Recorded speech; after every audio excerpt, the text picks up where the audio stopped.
Prayer was never meant to be just words. One thing I've increasingly begun to realize is how much modern spirituality has reduced prayer into something far smaller than what it originally appears to have been.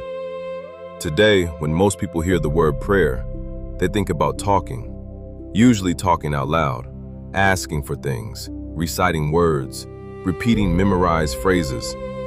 But when you actually begin looking into the Hebrew language, the prophets, the Psalms, and the deeper patterns throughout Scripture, something much more expansive starts emerging.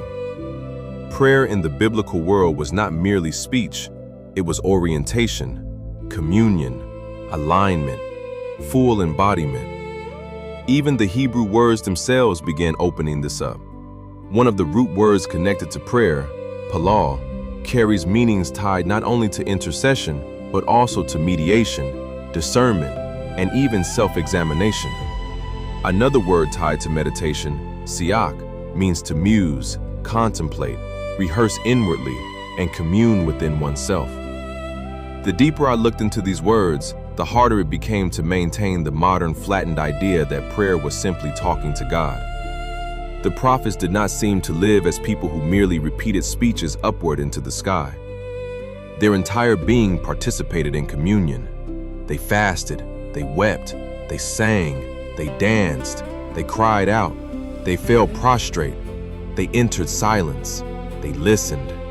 Sometimes they heard inwardly, sometimes they received dreams, visions, impressions, symbols, or what Scripture describes almost paradoxically as a still small voice, a phrase that in Hebrew is closer to something like a delicate silence or subtle whispering stillness. That alone should make people pause.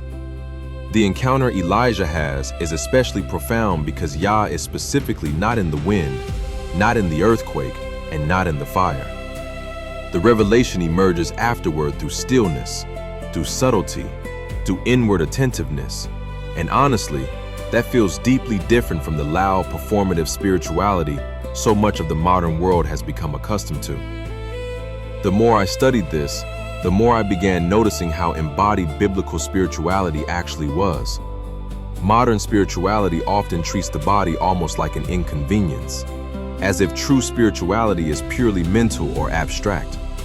But Scripture consistently shows people engaging Yah with their whole being. David dances, Miriam dances. The Psalms were sung aloud, not silently scanned with the eyes the way modern people consume text. Meditation itself in Hebrew was not always silent. The word hagah, often translated as meditate, can literally mean to mutter, murmur, or speak softly under one's breath. The ancients internalized truth rhythmically, through repetition, through breath, through vibration, through movement. Even prayer itself could be silent while still being deeply active. Hannah prays silently in her heart, and the text intentionally emphasizes that no sound came from her mouth. Yet Yah hears her. That completely dismantles the assumption that prayer only counts when verbalized externally. It also raises deeper questions about the inward chamber itself. When Yeshua says to go into your room and pray in secret, many interpret that not only literally, but symbolically as the inward hidden place within consciousness itself, especially when paired with statements about the kingdom being within or among you. And this is where things become even more interesting to me, because I no longer think the biblical worldview separated the inward and outward as sharply as modern people do. The prophets seem to experience reality in ways that overlap consciousness, vision, symbol, revelation, and external manifestation. Moses may have seen a burning bush, but the text never pauses to explain the mechanics of perception the way modern readers demand. Was it external, internal, visionary, symbolic, a manifestation projected through consciousness itself? The ancient text does not seem concerned with making that distinction rigidly. It simply presents the encounter as real. The same thing appears throughout prophetic literature. Ezekiel sees impossible imagery. Daniel receives symbolic visions. Jeremiah says the word burns within him like fire. Samuel hears his name called and initially thinks another human being is speaking to him. The deeper you go into these texts, the more it feels as though biblical spirituality involved heightened perception and inward communion far more than modern people realize. Even Genesis itself seems to hint toward layers beneath the surface. Light is created before the sun and stars. That observation alone has generated centuries of interpretation. Jewish mystical traditions call this primordial illumination the hidden light, or hagah, a concealed divine light associated not merely with physical brightness, but with awareness, wisdom, revelation, and spiritual perception itself. Light throughout Scripture increasingly becomes symbolic not only of illumination, but of consciousness and awakening. And honestly, all of this changes how I understand prayer. Prayer no longer appears to me as merely asking for things externally. It appears closer to participation, alignment, the full self-orienting toward Yah. Sometimes through words, sometimes through silence, sometimes through singing, sometimes through movement, sometimes through weeping, sometimes through inward listening so subtle that it emerges like a whisper within consciousness itself. The modern world has become deeply disembodied.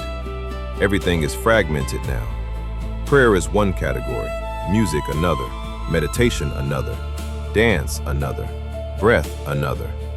But the ancient world often treated all these things as interconnected expressions of communion.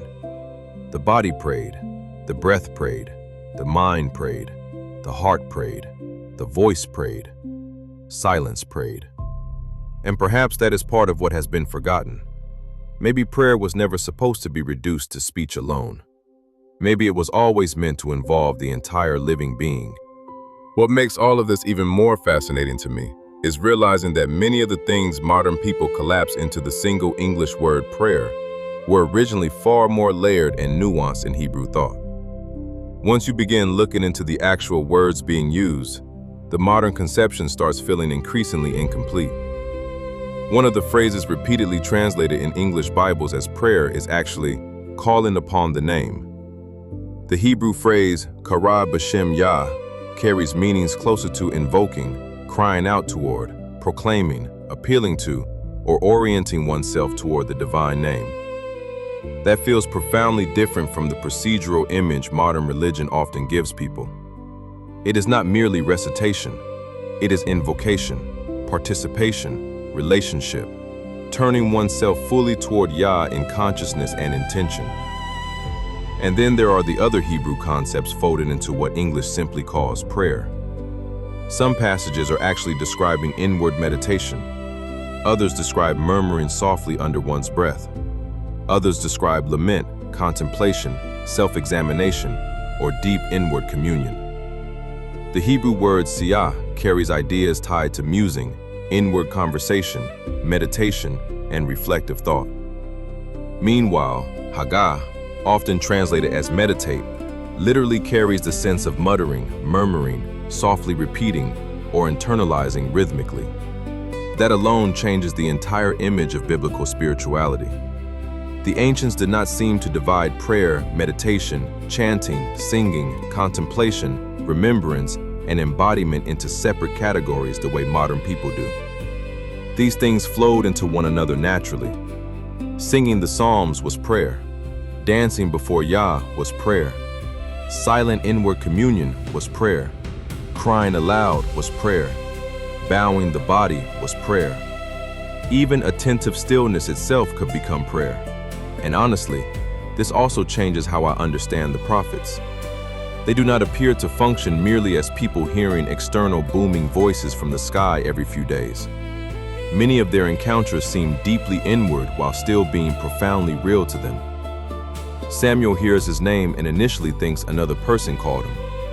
Elijah encounters Yah not in spectacle, but in subtle stillness. Jeremiah says the word burns within him like fire. Ezekiel enters overwhelming visionary states filled with symbolic imagery and layered perception. The biblical world seems far less concerned with separating the inward from the outward than modern materialistic frameworks are. That is why I think modern spirituality often misses the depth of what prayer originally was.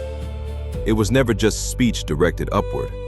It was alignment of the entire being, breath, body, consciousness, memory, rhythm, song, silence, movement, inward listening, invocation, and awareness all participated together.